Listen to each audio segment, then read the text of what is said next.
Joining us now is Senate Majority Leader John Thune. The president's going to sign the Secure America Act at 10 a.m. He might take some questions, so we will go to that. In the meantime, from your perspective on the Republican side of the Senate, would those senators support military action in a more than a proportional response at this point? I think most Republican senators, Dana, would support the president and our military achieving their objectives.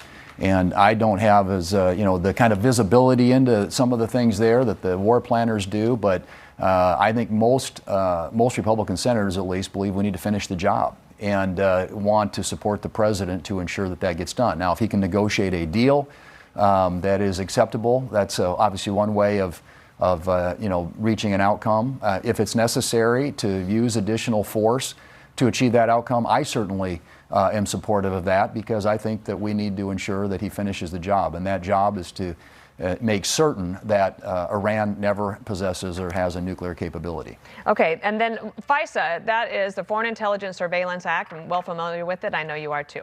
So it's been under threat of expiring many, many times, but now it actually seems to be happening. And Mike Johnson, the Speaker of the House, is going to the White House today to talk about it. He spoke a little bit on the floor yesterday. Watch here.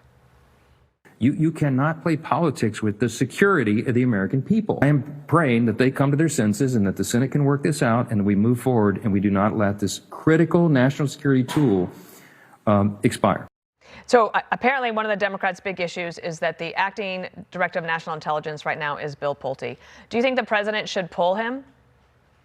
I think the president probably is in the process, Dana, of determining who the long-term person would be to fill that position. And I think that's going to be an important decision, and one that will probably be determinative in whether or not Democrats support this. But here's the issue. This is an irresponsible position for the Senate Democrats to take.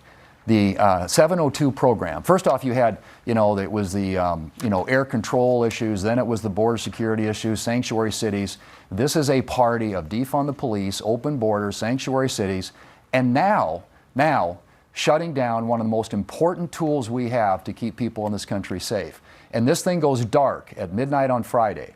And what you heard the speaker say yesterday is absolutely right. This is an absolutely irresponsible position for the Democrats to take, and one that puts at risk and in jeopardy the American people if this particular program goes dark. Are you able to, if there's some resolution today, do you have enough time to prevent it from going dark?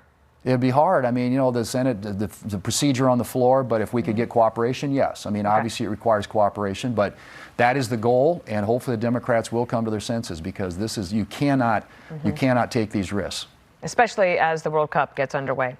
I also wanted to ask you about this, that Bernie Sanders, the senator from Vermont, he's on a bit of a winning streak, trying to get his candidates to be the ones who will go against Republicans in this midterm election. Here's Graham Plattner, who won in Maine last night. Now, the national pundits, the political establishment, they keep looking for that one story, that one headline, that one moment in my life that they can define the campaign by. But in trying so hard to understand me, they failed to understand that this is not about me at all.